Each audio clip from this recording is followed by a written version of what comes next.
तत्काल न्यूज, आवाज हिंदुस्तान की। भारतीय न्याय संहिता लागू होने के बाद आगरा में दर्ज हुआ पहला मुकदमा। घर में चोरी के मामले 4 अज्ञात चोरों पर हुआ मुकदमा दर्ज। बीएनएस की धारा 305A 331(4) के तहत दर्ज हुआ मुकदमा। आगरा थाना शमशाबाद थाना क्षेत्र का मामला।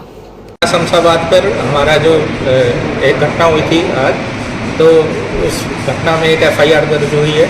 जो नए आपराधिक कानूनों में जो नई धाराएं हैं, सुसंगत धाराओं में वो अभियोग पंजीकृत किया गया है।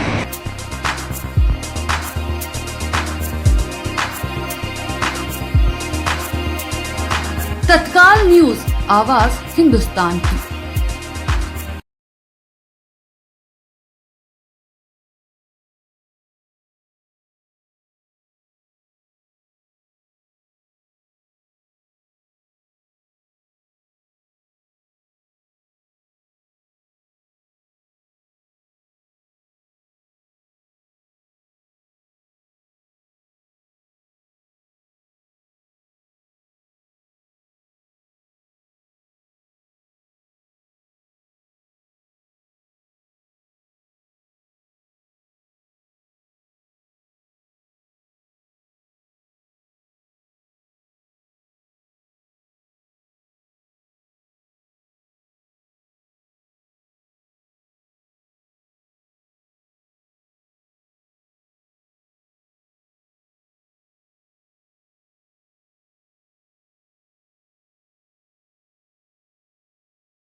तत्काल न्यूज, आवाज हिंदुस्तान की। पुलिस के नाम पर दलाली करने वाले का पैसे लेते हुए वीडियो हुआ वायरल। थाना लोहा मंडी क्षेत्र की पुलिस चौकी आलमगंज खातीपाड़ा में रहने वाले रिजवान उर्फ मास्टर के खिलाफ डीएसपी सिटी के आदेश पर मुकदमा कायम हुआ। बता दें कि प्रार्थी आरफा पत्नी शहीद खातीपाड़ा आलमगंज को पुलिस चौकी की रहने वाली है, जिन्होंने खातीपाड़े के रहने वाले रिजवान उर्फ मास्टर पर पुलिस का डर दिखाकर पैसे लेते हुए वीडियो वायरल किया, जिसकी शिकायत प्रार्थी ने डीएसपी सिटी कार्यालय पर जाकर की और वायरल वीडियो भी डीएसपी साहब को दिखाया और बताया कि किस तरह रिजवान उर्फ मास्टर चौकी के कुछ पुलिस वालों के साथ मिलकर दलाली करता है। नाबालिग बच्चों को झूठे केस में फंसाने की धमकी देकर उनके घर वालों से पैसे की दलाली का काम करता है।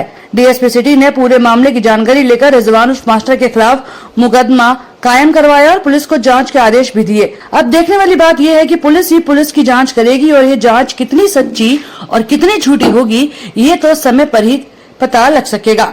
आगरा कमिश्नर के साफ आदेश हैं कि दलालों का चौकी थानों में प्रवेश नहीं होना चाहिए, फिर भी यह दलाली का खेल थमने का नाम नहीं ले रहा। आज फिर एक पीड़ित डीएसपी साहब की शरण में पहुंचा है। अब देखते हैं कि इंसाफ मिलता है या नहीं। मैं लोहा मंडी खातीपाड़ी की रहने वाली हूँ। हमारे क्षेत्र के अंदर मास्टर उर्फ रिजवान नाम का एक व्यक्ति रहता है और उसका दलाली बट्टी का काम है। वो नाबालिग बच्चों को पकड़वाता है और कुछ पैसों के अवैध पैसों के चक्कर में उनको छुड़वा देता है। किसी से 5,000 किसी से 10,000 ऐसे डिमांड रखता है। 21 तारीख की रात को मेरा बच्चा ऑटो चलाकर आ रहा था और उसी चपेट में मेरा बच्चा ऑटो चला के आ रहा था और मेरे बच्चे की जेब से मोबाइल ले लिया और ले आने के बाद में मुझसे कहने लगे कि अगर मोबाइल चाहिए मेरे बच्चे से तो आलमगंज चौकी पे मास्टर रिजवान को लेके आ जाओ। जब वो मेरा बच्चा घर आया और उसने आके मुझसे कहा कि मम्मी ऐसे ऐसे बात हो गई है, तो मैंने मास्टर रिजवान को कॉल किया और उससे कहा भाई तू कहाँ पर है, तू आ जा ज़रा, मुझे तुझसे कुछ बात करनी है। तो 1:30 बजे रात को वो मेरे घर आया और आके कहने लगा, मैंने उसको बात बताई तो वो कहने लगा मैं आलमगंज चौकी जाता हूँ और आपको अभी कॉल कर दूँगा। जब उसने मुझे कॉल किया तो उसने मुझसे कहा कि 2,000 रुपये आप डाल लाना। तो मैं यहाँ से मेरा बच्चे के दिन भर की ऑटो की कमाई 1,500 रुपये मैं लेके चली गई। वहाँ पर जब मैं 1,500 रुपये लेके गई तो उन्होंने 1,500 रुपये तो उनको दे दिए और कहा कि 5,000 रुपये लगेंगे। तो मैंने कहा भाई अभी तो नहीं है मेरे पास, कल मैं आपको पैसों का इंतज़ाम करके दे दूँगी। 3,500 रुपये रह गए थे, जिसके कल वो मेरे पास आके मुझे धमकाने लगा और कहने लगा अगर आपने पैसे नहीं दिए तो आपका बच्चा जेल चला जाएगा।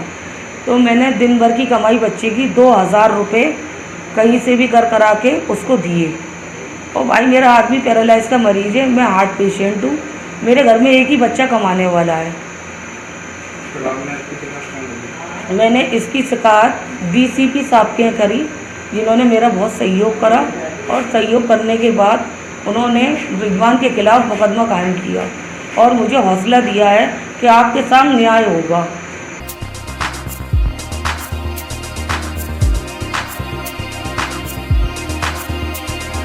तत्काल न्यूज़, आवाज़ हिंदुस्तान की।